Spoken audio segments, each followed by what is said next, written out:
ধরুন হঠাৎ আপনি মারা গেলেন। গভীর রাত, চারপাশে নিস্তব্ধতা, মানুষের ঘরে আলো নিভে গেছে, কুকুরের ডাকও থেমে গেছে, শুধু বাতাসের হালকা শশ শব্দ। ঘরের ভেতর তুমি গভীর ঘুমে, হঠাৎ বুক থরফর করে উঠে বসে গেলে, মনে হলো শ্বাস আটকে আসছে। চোখ খুলে যা দেখলেন তাতে রক্ত হিম হয়ে গেল। তোমার নিজের দেহটা তোমার সামনে পড়ে আছে, চোখ বন্ধ, ঠোঁট নীরব, নিঃশ্বাস নেই। তুমি তাকিয়ে আছো নিজের লাশের দিকে। প্রথমে বিশ্বাস করতে পারছো না। তুমি হাত বাড়াতে চাইলে কিন্তু হাত নেই। তুমি চিৎকার করে বলতে চাইলে না এটা আমি নই, কিন্তু মুখ নেই, শব্দ নেই। তখন বুঝতে পারলে তুমি মৃত। দুনিয়ার সবকিছু পেছনে ফেলে তুমি বেরিয়ে গেছো, আর কখনো ফিরে আসবে না।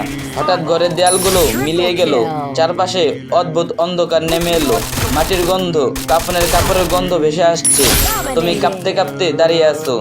হঠাৎ শীতল বাতাস কেটে গেল, সামনে দুজন ফেরেশতা দাঁড়িয়ে আছে। তাদের চেহারা ভীষণ ভয়ঙ্কর, চোখ আগুনের মতো, কণ্ঠস্বর বজ্রপাতের মতো।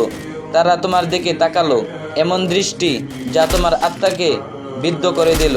তারা কিছু না বলে তোমাকে টেনে নিয়ে গেল। তুমি প্রতিরোধ করতে চাইলে কিন্তু শক্তি নেই। তুমি শুধু কাঁদতে কাঁদতে চিৎকার করলে, হে আল্লাহ, আমাকে আরেকটু সময় দাও।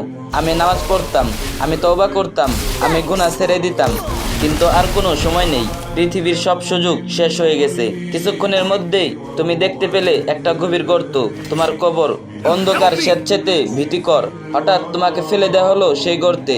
উপরে মাটি পড়তে লাগলো, আলো কমে গেল, শব্দ থেমে গেল। তুমি একা, সম্পূর্ণ একা।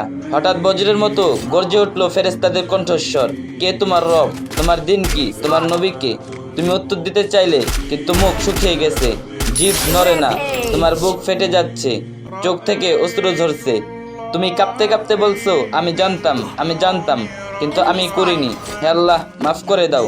কবরের দেয়াল তখন চাপ দিতে শুরু করলো, অস্থির মজা ভেঙে যাচ্ছে মনে হলো। চারপাশে সাপ বিচ্ছুর গর্জন। তুমি কাঁপতে কাঁপতে চিৎকার করলে, কিন্তু কেউ শুনলো না। তারপর হঠাৎ এক অদ্ভুত দৃশ্য তোমার সামনে ফুটে উঠলো। এক বিশাল ময়দান, কোটি কোটি মানুষ একসাথে দাঁড়িয়ে আছে। সূর্য মাথার উপরে, এত কাছে যে মানুষের মগজ গলতে শুরু করেছে। কেউ কাঁদতে কাঁদতে, কেউ দৌড়াচ্ছে, কেউ শুধু বলছে, ইয়া নাফসি, ইয়া নাফসি, আমার প্রাণ, আমার প্রাণ। তুমি তখন দেখলে নবীগণ দাঁড়িয়ে আছেন, উম্মতদের জন্য দোয়া করছেন। আর এদিকে জাহান্নামের আগুন গর্জন করছে। আগুনের শিখা এত ভয়ঙ্কর যে মনে হলো পুরো দুনিয়া গিলে ফেলবে। সেই আগুন তোমার দিকে ঝাঁপিয়ে আসছে। তুমি কাঁপতে কাঁপতে মাটিতে লুটিয়ে পড়লে, তোমার ঠোঁট কাঁপছে।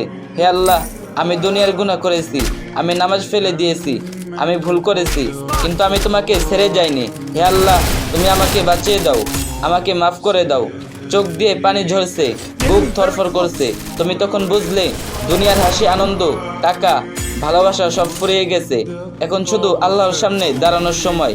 আর সেই মুহূর্তে তোমার অন্তর কেঁপে ওঠে, আমি যদি দুনিয়ায় ফিরে যেতাম তবে নামাজ পড়তাম, গুনাহ ছাড়তাম, আল্লাহর দিকে ফিরতাম।